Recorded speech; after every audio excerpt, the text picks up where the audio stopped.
Just because you have a desire, that don't mean that God had put that desire in there. They say what you praying for. Jesus, he's our present hope.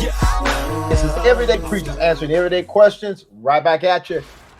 Michael, let's go, Mike. What's up, Big Mike? Mike said, "Are the things I desire the same things God wills for my life?" Mike, I want to take you to a scripture. Think good question. Are the things I desire the same things God wills for my life? Let's go to, let's see, I want to take you to Psalms 37, verse 4, because we can have some things that we desire and God might not have nothing to do with it. And that is why it's so important that we allow God to just break us and mold us. Let me read this. Psalms 37, verse 4 says this.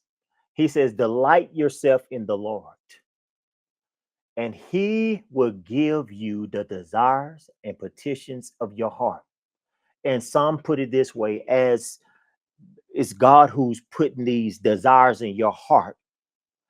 And when he put these desires in your heart, you're delighting. And there's some who put it as you're delighting in the Lord, after you're going after Jesus, Jesus will give you his desires.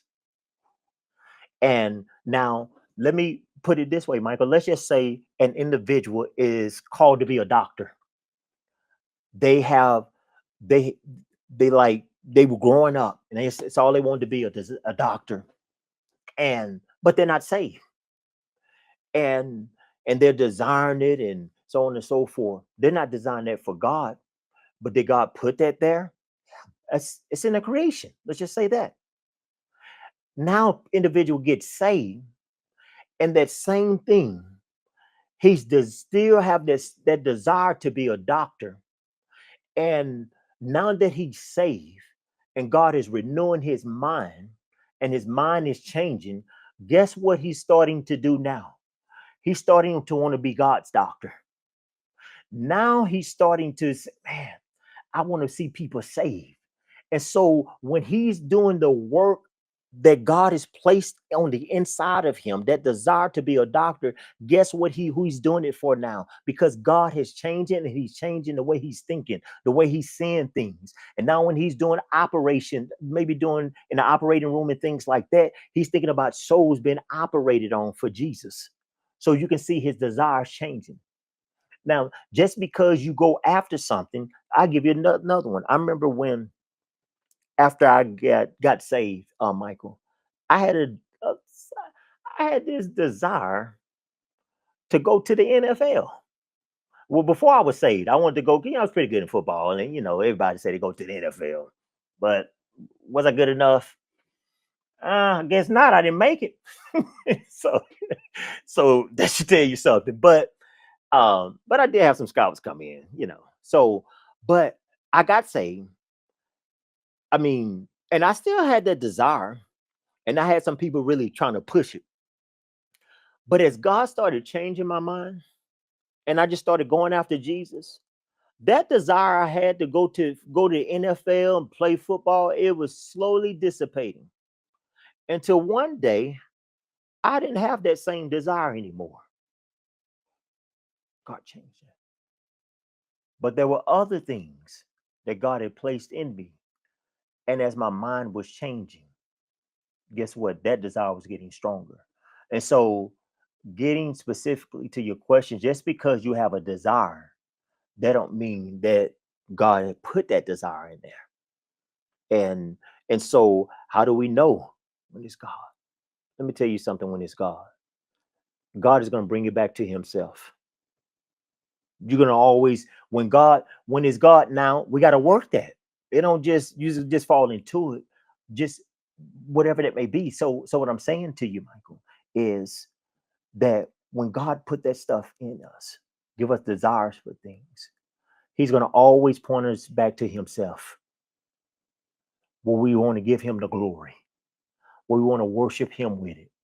And so I think that's very important that you understand that you worship him with it. And also, last thing, let me go to watch this. Romans, a scripture we quote quite often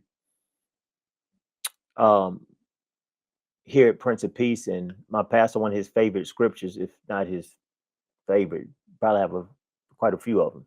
But Romans 12, don't you see something here? Romans 12:2. It says this.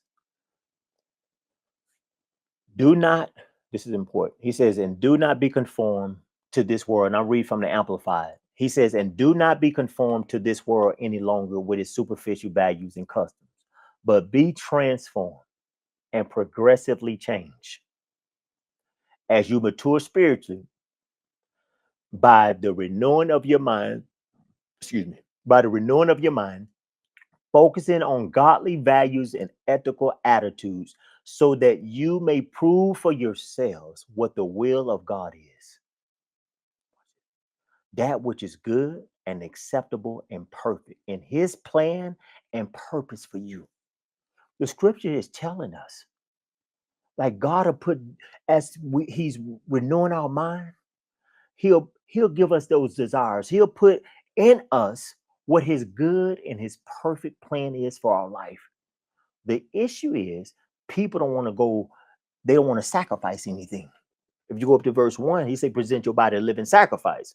And so I think that's very, very important there, Michael. Hope that helps. They say what you praying for.